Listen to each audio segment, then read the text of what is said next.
on that headset here and joins us here post-game. Again, the final score, Drake wins it 70-53. Coach, appreciate the time as always. Just looked like your defensive effort today, wanted to make others beat you outside of what Sturts and Banks, of course, did in game one. And, man, Isaiah Howard just had a career day. Well, he did. That wasn't the problem, though. The problem was the rebounds, the offensive rebounds. I mean, they start off the game with 4 or 5. We talked about it as my biggest concern coming into the game. Wasn't any of the other stuff, who we could guard. I think we had a good game plan. It wasn't him making shots that he normally doesn't make. It was us not being able to get the ball when we needed to get it. And it was a lot of the game.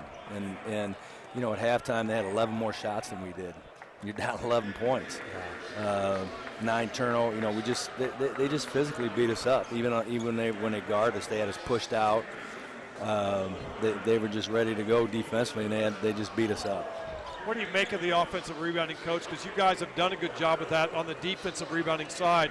Was it just their size, just maybe they're a little bit more of a 1-2, or how would you say that? I think they were just more physical, and you can talk about it and talk about it and talk about it. I mean, we did, believe me. But the one thing about them, they're the number 1 rebounding team in the league, but they just know when shots are going up, and they just get themselves rooted in, and they're physical. And when we're playing Jarrett the 5, we're just not very big, and we're not overly physical with that group either. I've been a part of this Friday deal and playing a team that didn't play on that Friday. What I was impressed with your team, even though the rebounding didn't happen the way it needed to, I thought your energy was really good. Yeah, and I was concerned by that. I was, will we be flat after winning that big game yesterday? And everybody was so excited and happy. But we weren't. The kids did a good job. I mean, we obviously played, 3 or 4 guys a ton of minutes in these last 2 games, but they still had good energy. Ali Debo was one of them. He played every second and minute for you yesterday. Today he goes 38 minutes and 11 seconds, all up till you subbed him out there at the very end. How would you put in his tournament and how he's performed for you these last 2 days? He shot out of a cannon yesterday. I mean, obviously our effort defensively wasn't great yesterday, but offensively we were good, and he was really good.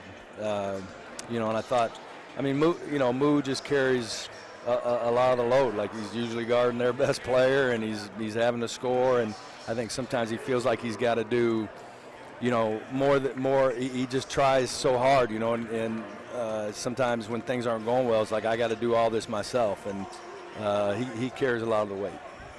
What was your message for your team, Coach, here? I know, look, it's always hard right after when this thing ends, but what was your closing message to them as this season wraps for your first year here at Southern? Well, just yesterday and today, the exhilaration we experienced yesterday, the lowness that we experienced today, I told them that's what living is. That's how it feels to really live, where most people who just exist. They protect themselves. They don't pour their hearts into something because they're afraid they're going to get hurt. That real hurt, and that you won't experience the real exhilaration unless you pour your heart into something. You won't experience the real hurt unless you do. And I said, what they feel like now, that's what real living feels like. And every 300 and however many teams are all going to feel the way you do. It's not when we want it to, but there's going to be one team that's going to experience the ultimate exhilaration. Everybody else is going to feel like you do. But it's living. It's living, and the memories, the relationships that we made is more important than whether or not we won a national championship. These guys will be brothers for life, and that's more important.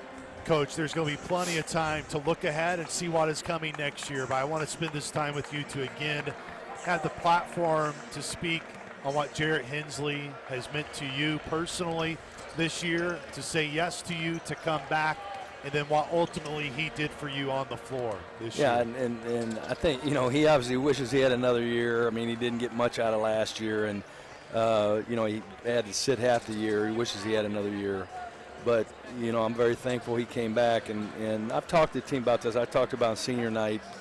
When we get this, it's obviously not where we want it to be right now, but when we get it to where we want it to be, just like we did at South Dakota State, okay, when we were getting our tails handed to us, making the transition, and we had kids that stayed with us, even when it got tough. I have fond memories of those guys because they helped us build what we built there.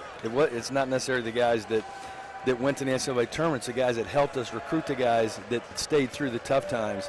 And that's the way I'll feel about Jarrett when we get this thing going the way we want it. Coach, we talk about how you are and your demeanor and your emotions, but I could tell at Busch Stadium on Wednesday when you saw the level of support here at SIU, and you've seen it throughout the year with Saluki Nation. It's meant a ton to you personally this year, the amount of people that have been behind you.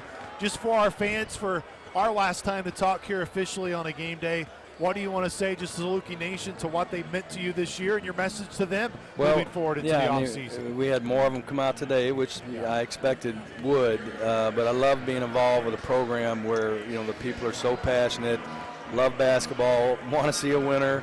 Yeah, sometimes I almost feel like they're too nice. Like, when we're struggling, they're encouraging us, and I mean, I'm grateful for that, but it's hard for me because I don't want to be encouraged at that moment. I want people that expect to win, and I know that they do. And it's been a long time for Southern Illinois, and we aim to change that. Coach, just so you know, it's not always easy to come and do these conversations. You did them with them. You did it with us each and every game. The access to practice, all of it. Not everybody does it. Really appreciate it. Big thank you from Rodney and me for everything all year. Yeah, you guys have done a great job and been gracious to me, so I appreciate it. Thanks, Coach. Yep. Thanks, Coach. That was head coach Scott Nagy. Join us. His comments were brought to you by CMC Mitchell and Associates.